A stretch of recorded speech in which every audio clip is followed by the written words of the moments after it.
So this is Loop Sampler version 2. This loop version 2 sampler this sampler version this sampler this is loop 2 sampler this is smooth ver sit ver 2 sit nish smooth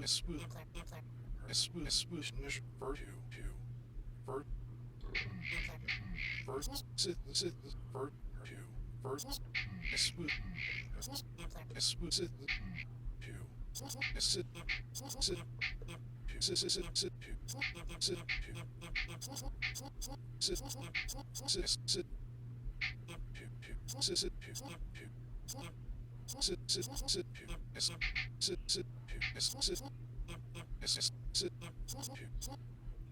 So this is Loop Sampler version 2.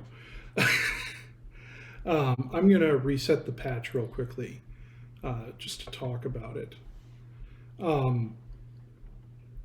So that I don't have to go back and change all the loops that I reversed or repitched, which is some good advice. Save the patch in the condition you want to use it. Then you don't have to reset things if you change things around, sort of a baseline. So Loop Sampler version 2 is a patch I wrote for the Europe Factory set that I've been fiddling around with for like a year and a half. But I got sort of a kick in the bottom by Ryan Holmberg's Quick Sampler patch to get a revision out that I have been working on kind of since the patch was released, because there were some things I wanted to add or do differently. You'll notice it covers some similar ground to Ryan's patch. They do slightly different things. I think if it's something you're interested in, one or the other might speak more to you, but this isn't a versus thing. It's just sort of his excellent work making me think I should finally release something I've been working on for too long. So the idea is that you record loops into buffers and then you can recall them.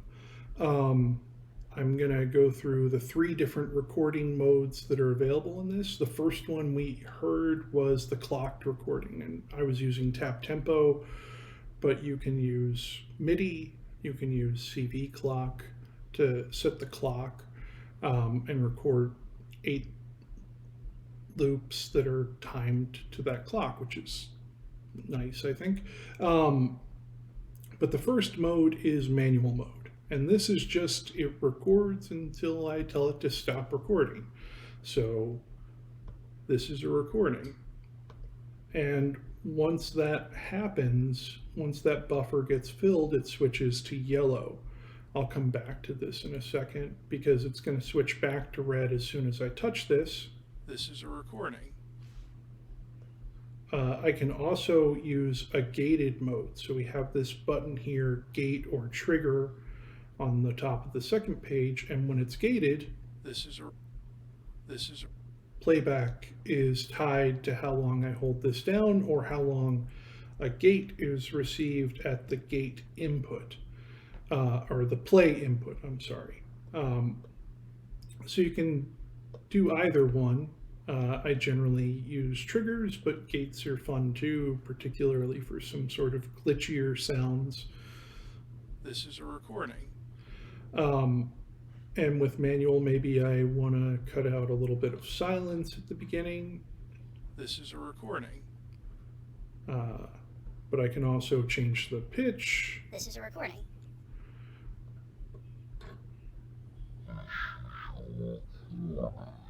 Great sound, awesome. Everyone's got a use for that one. You know, the demon that comes out of the closet. Reverse.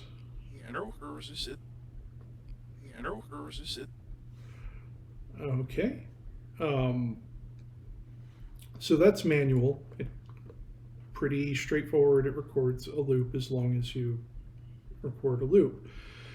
The second mode is threshold, and you can set a threshold here. We can see it being triggered. So when this light goes up, we've crossed that threshold. And this is useful if you want the loop to sort of begin at the beginning of your audio. So I'm going to turn this up just a little bit. And then this is a recording. This is a recording. Still on gate mode. This is a recording. And we cut off a little bit of the input, so maybe I'll take the threshold down some and try again. Let's try again. So the threshold will sort of determine, how quickly it responds to audio coming in, and you kind of want to set the threshold sort of as low as it will go so that it triggers right when audio starts and you get the best recording. But you can set it higher and get some interesting results. So let's set this higher. And it sort of misses that first word because the threshold wasn't reached until I got into the second word. So you can play around with that. But it does, if you set the threshold to where you want it, what you're working with, it's a really nice way to sort of capture a loop right at the beginning of its sound. And then the third version is clocked recording, which we heard. Again, we can clock something, and I adjusted the tap tempo, so this is going to be slow. Then we can play this back. Good stuff. Adjusted the tempos of the great. Sounds awesome. That's exactly what we were going for. But we can also use these tools that I designed originally to be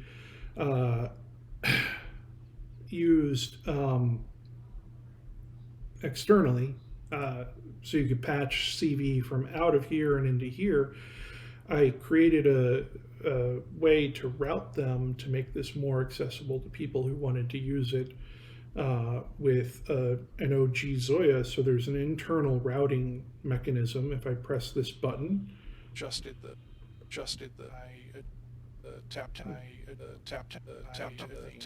clock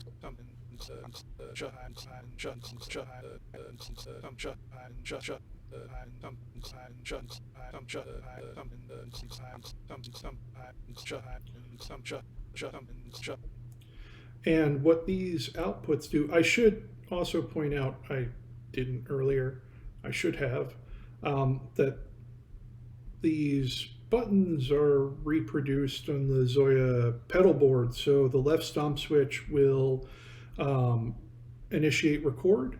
If you're using this on ZOIA, you can use it in the same way that you do that I'm showing with this button. This reset button, which just sort of resets the loops back to the start position if you want to record a new set of loops, is on the right stomp switch, and the tap tempo is in the middle stomp switch. But one thing to point out is that when you're using these internal tools, or when you're using the sample select input, where this is set up will determine the range of samples that are used. So just these two.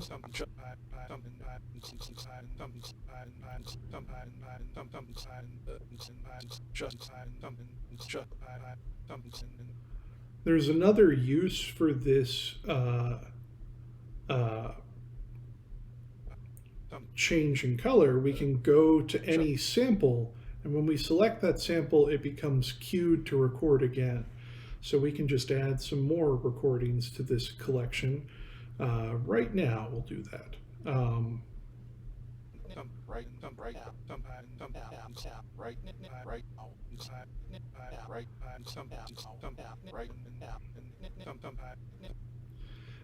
The downside of this approach is that there's no convenient way, once we start doing this, to get all of these samples back into the sample select options. We have 8 samples recorded, but it's only going to select from these 7 unless we press circular record. Now, circular record has another purpose that I'm going to get to in just a second, but now when we route audio, we'll have access to this 8th button. It'll make all the samples available to routing regardless of what you have this set to, so it can be a way to sort of flip back between 2 options.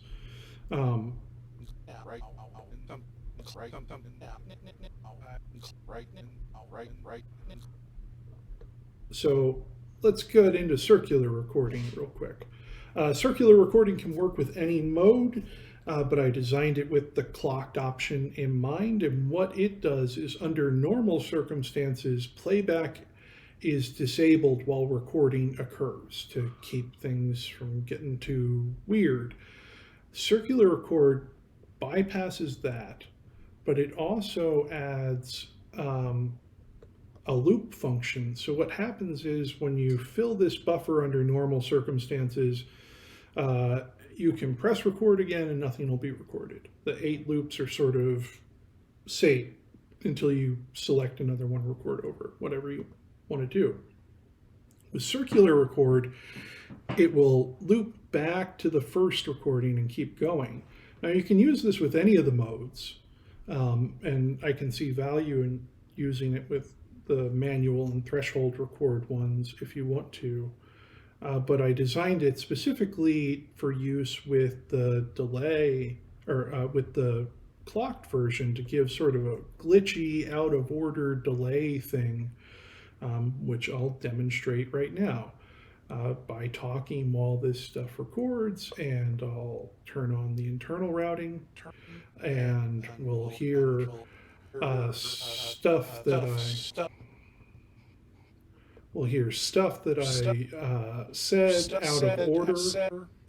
of order.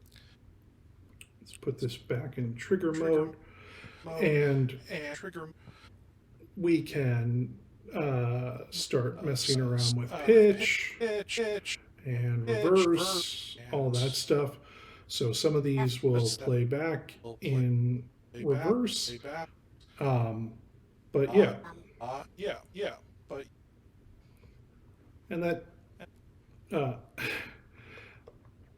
that generally works better with something that is more continuous in sound than speech, but you can get, you know, some interesting speech out of order stuff using that. And obviously with CV, you can control that not just randomly. You could use a more regular sine, like a sine wave or sequencer, or whatever you want to control the selected sample. Let's see.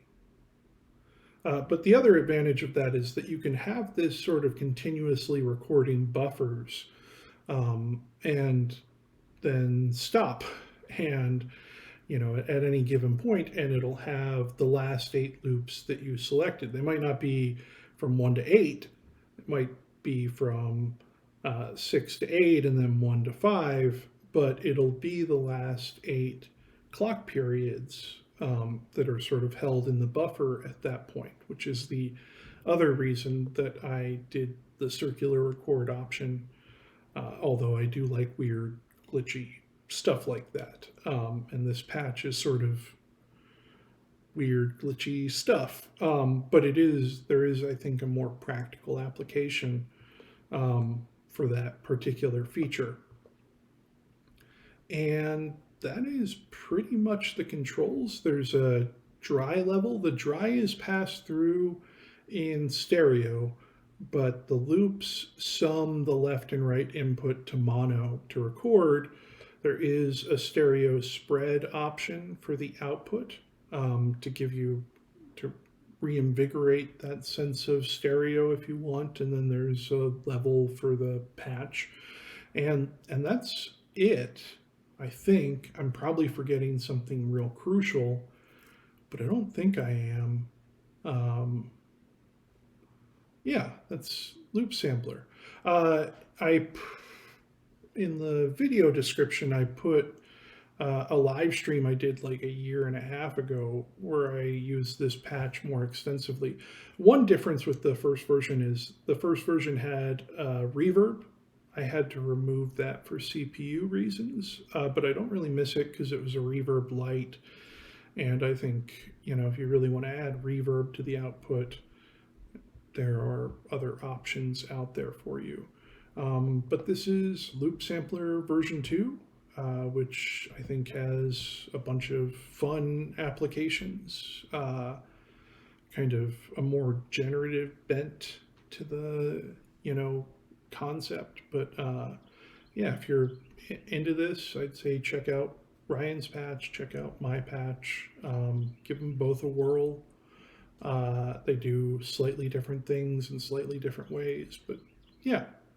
So thanks for checking this out. If you download this patch and enjoy it, make sure you like it on patch storage. And yeah, that's Loop Sampler.